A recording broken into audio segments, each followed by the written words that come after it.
Nosso papo hoje, nossa conversa é sobre algo que nos toca diretamente no dia a dia, né?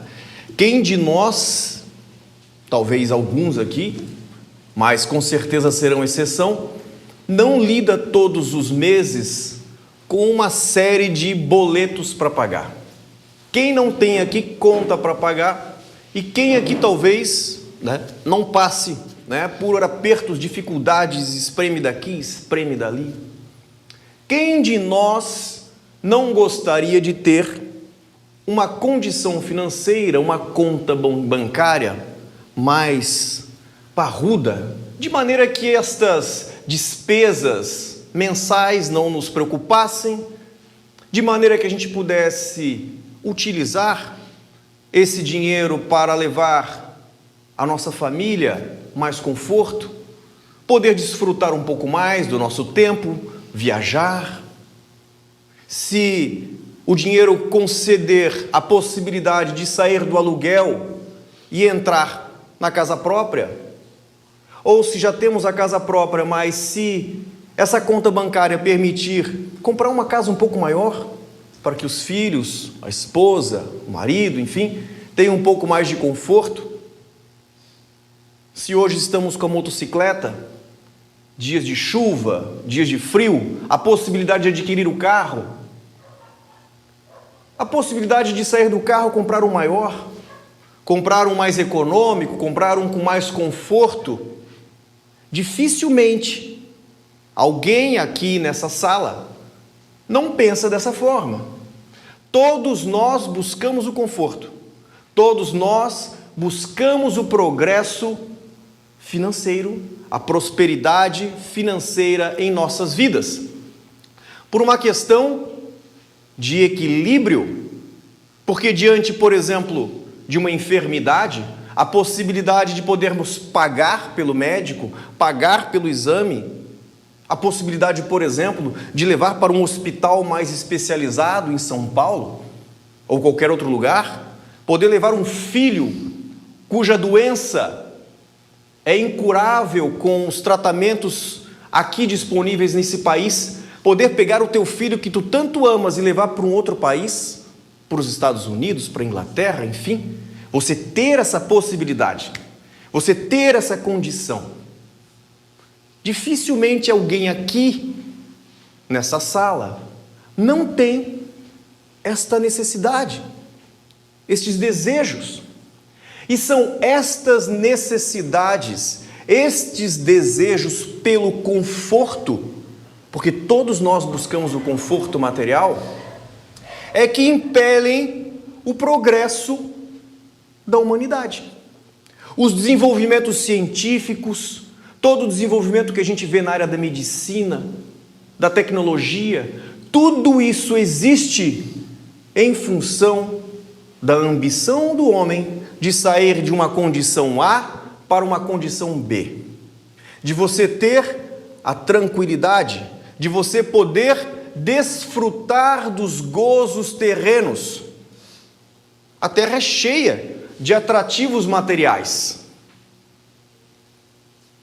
Carro, lancha, moto, avião, viagens, conhecer outros países, comprar coisas, poder pagar as contas. O equilíbrio financeiro é um fator preponderante no nosso equilíbrio emocional. Quando nos falta a saúde, quando nos falta o dinheiro, ou quando nos falta a presença da pessoa amada, nós entramos em desajuste, se não tivermos uma mente equilibrada. O que eu quero dizer com isso, pessoal? Que faz parte de cada um de nós a busca pelo conforto.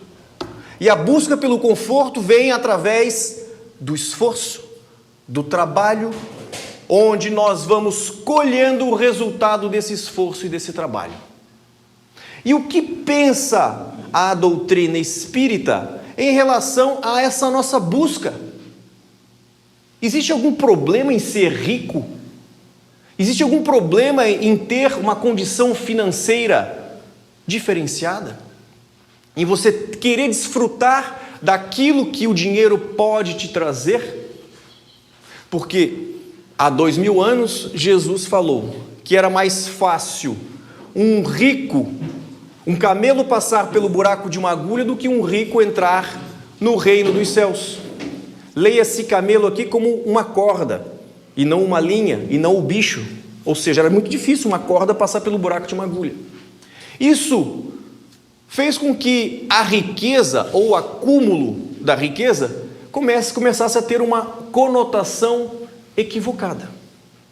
Quando Jesus, na verdade, só quis demonstrar que a criatura humana é extremamente apegada a estes bens terrenos. E o comprometimento que nós temos diante desse apego traz, sem dúvida nenhuma, consequências muito danosas para a nossa jornada evolutiva, quando dispomos do recurso financeiro e não sabemos fazer bom uso, quando não somos bons gestores destes recursos que nos foram colocados à disposição. Seja uma riqueza constituída pelo nosso trabalho, pelo nosso esforço, seja uma riqueza herdada, seja uma riqueza que veio através de um casamento que trouxe essa condição. A grande questão é que na época de Kardec, surgiu no mundo um pensamento de Karl Marx, que era o idealizador do comunismo. E é muito importante separar ideias de comunismo e socialismo. O que estas ideias pregavam, o socialismo surgiu muito antes do comunismo, é que haveria possibilidade de se criar um modelo social onde não haveria distinção de classes. No comunismo, nenhuma distinção. No socialismo, distinções menores. No socialismo, por exemplo, você poderia ter a televisão, mas você jamais poderia ser dono do modelo industrial que produzisse a televisão. Isso tinha que ser de ordem coletiva. A grande questão é que nenhum desses modelos se sustentou no mundo. A ideia, por exemplo, comunista, nem na sua origem, dentro da União Soviética, por exemplo, conseguiu se sustentar dentro dos seus moldes. Kardec tratou muito bem essa questão, junto com os espíritos, que nos trazem luz sobre a possibilidade de pegar a riqueza do mundo, distribuir em partes iguais. Nos trouxe luz sobre o nosso interesse sobre as questões materiais, se isso está errado, se isso está certo, qual o problema disso? Então, lá no Livro dos Espíritos, Desigualdade das Riquezas. A desigualdade das condições sociais é uma lei natural? Ou seja, foi Deus que criou essa lei? Não, ela é obra do homem, não de Deus. Essa desigualdade desaparecerá um dia? Resposta dos Espíritos: de eterno não há nada senão as leis de Deus. Cada dia não havedes diminuir pouco a pouco, essa desigualdade desaparecerá juntamente com a predominância do orgulho e do egoísmo. Agora, a parte mais importante da resposta. E não ficará senão a desigualdade de mérito. Vamos imaginar que nós aqui somos uma família, somos todos membros da mesma família. E aqui na nossa família nós temos pessoas mais laboriosas, pessoas que trabalham, se dedicam, acordam cedo, estudam, se preparam. E na nossa família sempre tem aquele mais preguiçoso, aquele mais relaxado. Admitir a possibilidade de dividir o que essa família constituiu em partes iguais compromete completamente o progresso social e financeiro dessa família. É o que acontece na humanidade e é o que isso é explicado pelos espíritos. Porque enquanto houver diferenças de intelecto, de vontade, de dedicação, de disciplina, de esforço, não poderá haver equilíbrio, não poderá haver igualdade perfeita nessa distribuição de renda. Ajuda-te que o céu te ajudará. Faz a tua parte. A cada um de nós compete fazer a nossa parte. Buscar os elementos que vão trazer os recursos que nós almejamos. As riquezas foram criadas, foram colocadas no mundo como uma forma de gozo. Se não fosse o nosso interesse pelos gozos materiais, o desenvolvimento do planeta estaria comprometido. E assim está lá no Evangelho. Quando fala utilidade providencial da riqueza, provas da riqueza e da miséria, é o capítulo lá.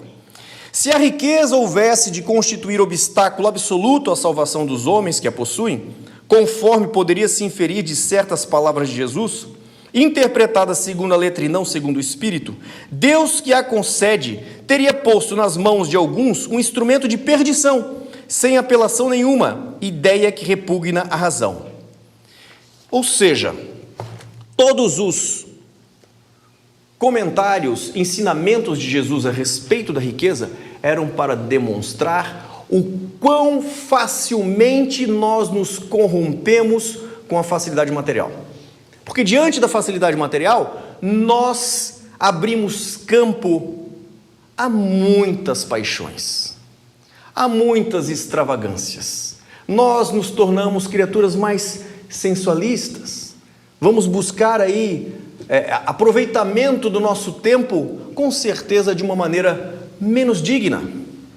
Neste sentido, no exagero do orgulho, na inflamação do ego que o poder e o dinheiro pode trazer, é que Jesus nos ensinava a respeito dos apegos aos bens terrenos. Entretanto, devemos compreender que os gozos estão aqui à nossa disposição como fator de desenvolvimento intelectual. E lá, no Evangelho, que nos traz aqui um tratado sobre essa questão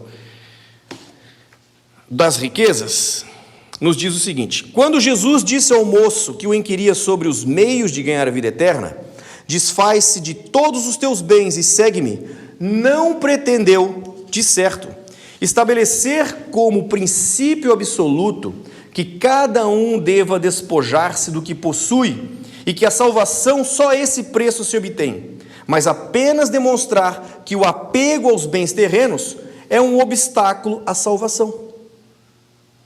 A ideia é que muita gente acha de que não combina servir a Deus ou a Mamon. Mamon, o rei das riquezas humanas. Nenhum problema existe em buscar essa riqueza, este conforto. O problema é quanta importância eu dou a esta riqueza, quanta importância eu dou à minha personalidade diante da posse desses bens. E como é o meu comportamento no momento em que eu perco isso? Estou pronto para perder? Estou pronto para abandonar tudo isso? Esse era o único sentido. A consequência dessas palavras, em sua acepção rigorosa, seria a abolição da riqueza por prejudicial à felicidade futura e como causa de uma imensidade de males na terra. Seria, ao demais, a condenação do trabalho que pode granjear, consequência absurda que conduziria o homem à vida selvagem e que por isso mesmo estaria em contradição à lei do progresso, que é a lei de Deus. Ou seja, nós trabalhamos, nós nos dedicamos para alcançarmos estes gozos, estes bens, essas condições mais favoráveis. Acreditar que isso é um erro, ou que isso é contrário à vontade de Deus, como diz aqui, é anular todos os esforços mais dignos do trabalho. E o trabalho é uma lei natural, uma lei de Deus, lei de trabalho. Então faz parte da lei de Deus o nosso esforço, o nosso trabalho para gozarmos daquilo que Deus colocou na terra como interesse. Porque se nós não tivéssemos interesse no gozo, se nós não tivéssemos interesse nesses atributos materiais da terra, nós ficaríamos ainda na época das cavernas, só buscando o que comer e reproduzir. Então, isso é uma questão divina, a busca por isso. A desigualdade das riquezas é um dos problemas que inutilmente se procurará resolver desde que se considere apenas a vida atual. A primeira questão que se apresenta é: por que não são igualmente ricos todos os homens? Por que todo mundo não é rico? Por que já não nasceu Deus distribuindo igual para todo mundo? Resposta: não o são por uma razão muito simples. Por não serem igualmente inteligentes, ativos e laboriosos para adquirir, nem sóbrios e previdentes para conservar. Ou seja, uns são mais inteligentes, outros são mais esforçados, outros, quando têm a fortuna, sabem administrar melhor, outros vão lá, ganham na Mega Sena e gastam tudo em 3 anos.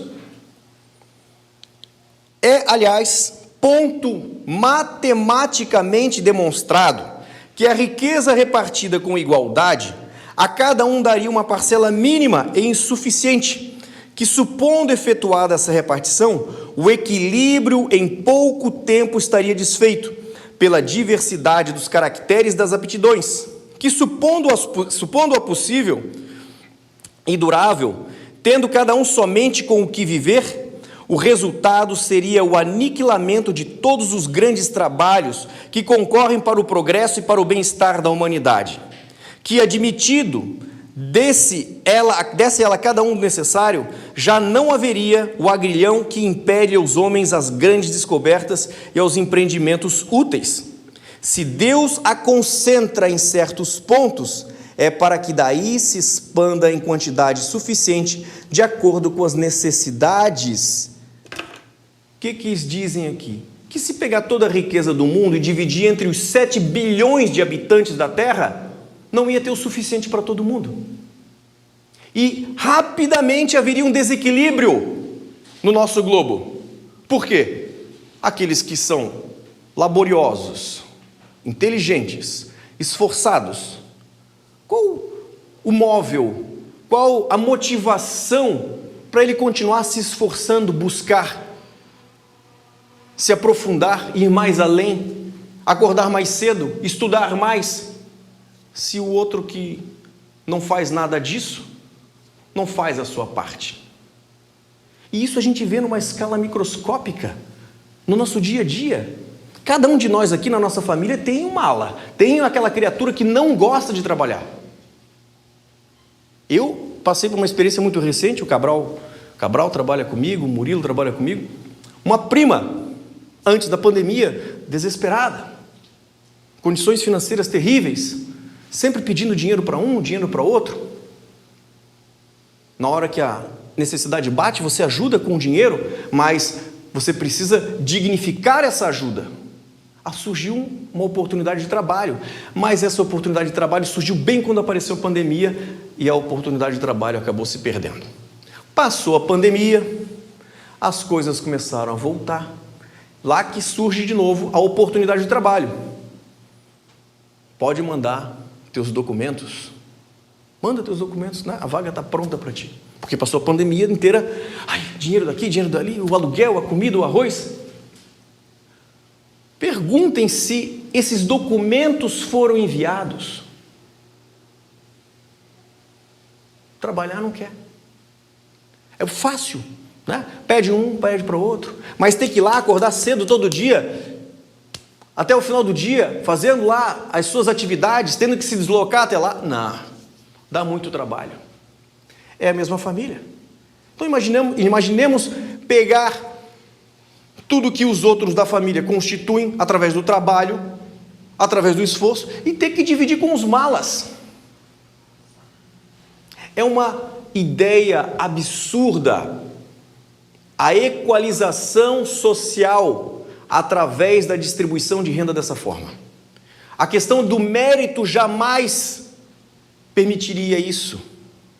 O que o Espiritismo nos mostra é que as pessoas, os espíritos encarnados que estão à frente das grandes fortunas e das grandes unidades produtivas do globo, estas sim é que tem que ter a sua responsabilidade perante os seus irmãos, gerando dignidade, gerando oportunidade e não apenas vivendo para o seu umbigo de confortos materiais, né? E no livro dos Espíritos, o que a gente acabou de ler aqui no Evangelho, é reforçado, onde lá na pergunta, a igualdade absoluta das riquezas, é possível todo mundo ter igual? E já existiu alguma vez? Resposta dos Espíritos, não, ela não é possível. A diversidade das faculdades, dos caracteres se opõe a isso. As pessoas são diferentes. Há, todavia, homens que creem estar aí o remédio dos males da sociedade. O que pensais a respeito? Kardec pergunta para os espíritos. Ou seja, há homens que estavam pensando, como Karl Marx, que era da época de Kardec, que o comunismo seria uma solução para a distribuição da renda. Resposta dos espíritos. Estes são sistemáticos ou ambicionam por inveja. Não compreendem que a igualdade que eles sonham seria logo desfeita pela força das coisas. Combatei o egoísmo, que é a vossa praga social, e não procureis quimeras.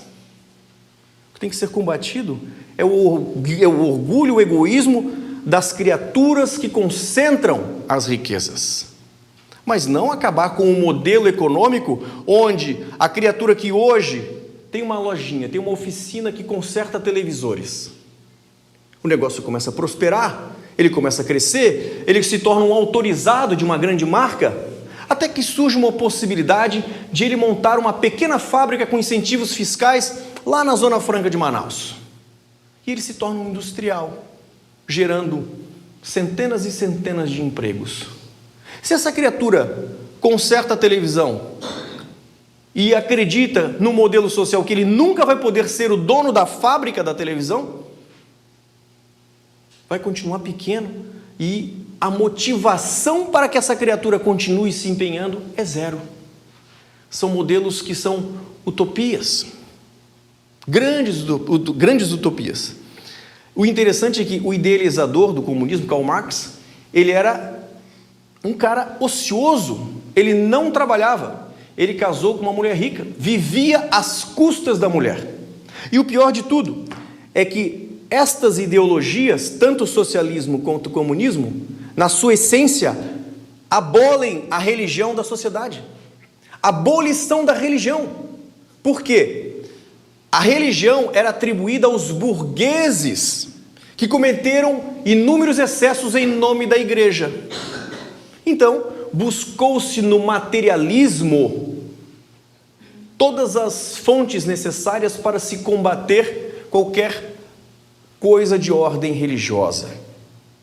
Ou seja, do pó nós viemos e do pó nós voltaremos, não existe mais nada do que isso. Estas ideias é que transformaram muitos países com políticas sociais, inclusive no Brasil, de completa degradação moral e ética.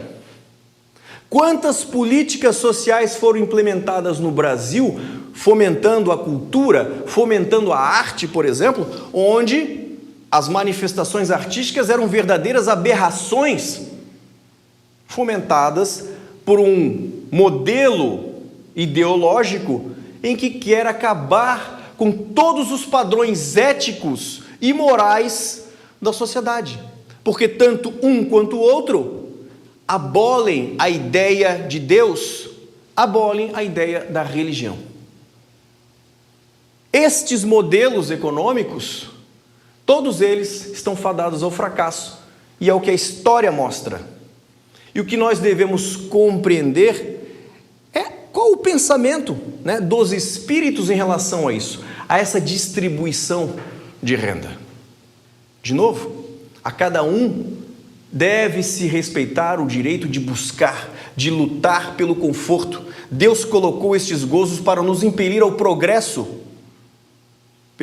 Porém, nós temos a responsabilidade, porque somos apenas administradores desse recurso. E temos que fazer o máximo em prol daqueles que estão em condições mais desfavorecidas. não através do assistencialismo, mas através da dignidade, da produção, da geração de renda, de empregos, e não a criatura vivendo só para a sua necessidade, né? Então, o Evangelho termina esse capítulo falando da verdadeira propriedade, onde ele fala justamente que os valores, as riquezas que nós devemos buscar neste mundo são as riquezas da alma, são as riquezas do coração. Porque tudo que a gente tem hoje, amanhã não teremos, nem o corpo. Tudo fica. Inclusive, a própria condição financeira. O que nos séculos passados, a transmissão da riqueza passava por séculos durante uma família, muitas vezes, um grupo familiar ela atinge um auge econômico e em uma década ela já perde tudo. É muito rápido. Hoje você pode ter, amanhã você não sabe. Por mais que você mova todos os esforços para proteger o teu patrimônio, nós não sabemos o que pode acontecer.